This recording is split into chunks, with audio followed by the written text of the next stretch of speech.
Petro dollar. Petro dollar क्या होता है? देखो, ये कोई करेंसी नहीं है, कोई इंटरनेशनल करेंसी नहीं है। नाम से क्लियर है, पेट्रो डॉलर। पेट्रोल को बेचने से जो आपको डॉलर मिलते हैं उसको हम पेट्रो डॉलर कहते हैं। तो पेट्रो डॉलर की जब हम बात करते हैं तो basically these are export revenues. These are export revenues of oil exporting countries. अब ये जो टर्म है पेट्रो डॉलर, ये काफ़ी न्यूज़ में आ जाता है मिड 1970s में, जब ऑयल के प्राइसेस काफ़ी इंक्रीज़ हो जाते हैं। और आपको पता है कि पेट्रोल को जब आप एक्सपोर्ट करते हो, पेट्रोल का जब ट्रेड होता है तो जो ट्रांजैक्शन है वो किस करेंसी में होता है? ये डॉलर में होता है। तो जो भी ऑयल एक्सपोर्टिंग कंट्रीज़ है, जब वो ऑयल बेचेंगे तो उनको किस करेंसी में पैसा मिलेगा? डॉलर में मिलेगा। ठीक है, तो बहुत सारा डॉलर ऐसे देशों के पास आना चालू हो गया। तो इसीलिए ये जो टर्म है पेट्रो डॉलर, इसका इस्तेमाल शुरू होता है मिड 1970s में। तो आपने याद रखना है, पेट्रो डॉलर अपने आप में कोई इंटरनेशनल करेंसी नहीं है, ये बेसिकली एक्सपोर्ट रेवेन्यू को रिफ्लेक्ट करता है। ठीक है, उसके बाद एक टर्म है नियर मनी। तो देखो, एक तो है मनी। मनी के बारे में आपको पता है, आपके पास कैश है, कॉइन है, इसका आप डायरेक्टली इस्तेमाल करते हो। नियर मनी क्या है कि ये मनी के बिल्कुल नज़दीक है।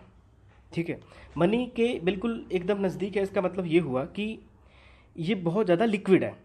अब आपको पता है कैश और कॉइन जो है ये सबसे ज़्यादा लिक्विड होते हैं। और लिक्विड का सिंपल सा मतलब है कि आप कितनी आसानी से किसी चीज़ का इस्तेमाल करके दूसरी चीज़ों को खरीद सकते हो और उसकी वैल्यू में कोई भी गिरावट ना आए।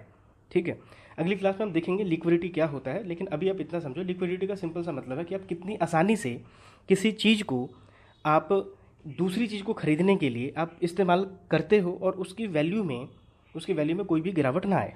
जैसे छोटा सा एग्जांपल अगर हम कंसिडर करें, जैसे मान लो आपके पास 100 रुपये है, आप 100 रुपये लेके मार्केट में चले गए, तो बहुत आसानी से कोई आपको शॉपकीपर मना भी नहीं करेगा और 100 रुपये की वैल्यू का आपको चीज़ भी मार्केट में मिल जाएगी। लेकिन सपोज करो आपके पास 100 रुपये का गोल्ड है, गोल्ड लेके आप मार्केट में चले जाओ, तो बड़ा मुश्किल होगा कि शॉपकीपर आपसे गोल्ड कलेक्ट करे और उतनी वैल्यू को ही आपको चीज़ें प्रोवाइड कर दे। ठीक है, तो गोल्ड कम लिक्विड है और कैश की जब हम बात करते हैं तो ये हाईली लिक्विड है। इनफैक्ट इससे लिक्विड कुछ भी नहीं है।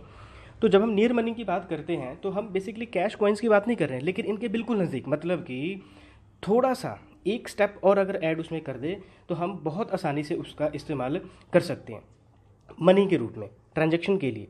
फॉर एग्जांपल, अगर आप एग्जांपल कंसिडर करें तो फॉरेन करेंसी, जैसे आपके पास मान लो फॉरेन करेंसी है, फॉरेन करेंसी आप मार्केट में लेके चले जाओ, तो अब शॉपकीपर जो है वो उसको एक्सेप्ट शायद ना करे, क्योंकि देखो अब अगर मान लो आपने डॉलर दे दिया, ठीक है, उसकी वैल्यू जितनी इंडियन करेंसी में होगी उतने का आपको मान लो प्रोडक्ट भी वो दे देता है। लेकिन यहाँ पे दिक्कत क्या आएगी? शॉपकीपर ये मतलब यहाँ पे नोटिस करेगा कि जब उसको ये फॉरेन करेंसी मिलेगी उसको फिर वापस से ये जो एक्सचेंज मार्केट्स है वहाँ पे जाएगा, वहाँ पे फिर पैसे कन्वर्ट करेगा। तो इतना मतलब कहाँ टाइम है किसी के पास में? पर अगेन, अगर आपके पास फॉरेन करेंसी है, अगर आप खुद एक्सचेंज मार्केट में चले जाओ तो आपको फिर इंडियन करेंसी मिल जाएगी और बहुत आसानी से आप इसको यूज़ कर लोगे। दैट मीन्स कि फॉरेन करेंसी जो है नियर मनी है, मनी के बिल्कुल क्लोज है, क्योंकि सिर्फ एक स्टेप इन्वॉल्व है कि फॉरेन करेंसी को आप कन्वर्ट करो इंडियन करेंसी में और उसको यूज़ करना शुरू कर दो। डिमांड डिपॉजिट, आपको पता है डिमांड डिपॉजिट जब आपका मन करे आप पैसा विड्रॉ कर सकते हो, उसका इस्तेमाल कर सकते हो। तो ये सभी एग्जाम्पल है आपके नियर मनी के। तो नियर मनी क्या है? मनी नहीं है, लेकिन मनी का ये फंक्शन परफॉर्म कर लेंगे और उसमें बहुत ज़्यादा टाइम नहीं लगता है।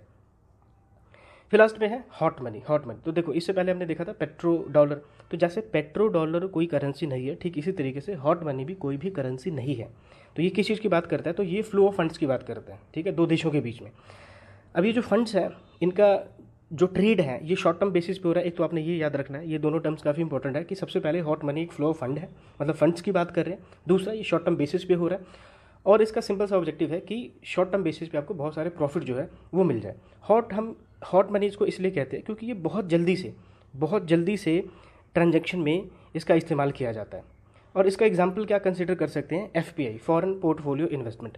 अब इसमें ना डायरेक्टली क्वेश्चन सीडीएस में पूछा जा चुका है कि हॉट मनी का एग्जांपल क्या हो सकता है। तो हमारे लिए कम से कम इस पूरे टॉपिक से इसका एग्जांपल जरूर आप याद रख लेना कि हॉट मनी क्या है। तो हॉट मनी बेसिकली फंड से रिलेटेड है, शॉर्ट टर्म से रिलेटेड है, बहुत जल्दी से क्योंकि इसका ट्रांजैक्शन होता है इसलिए हम इसको हॉट मनी कहते हैं और एग्जाम्पल इसका एफपीआई हम कंसिडर कर सकते हैं।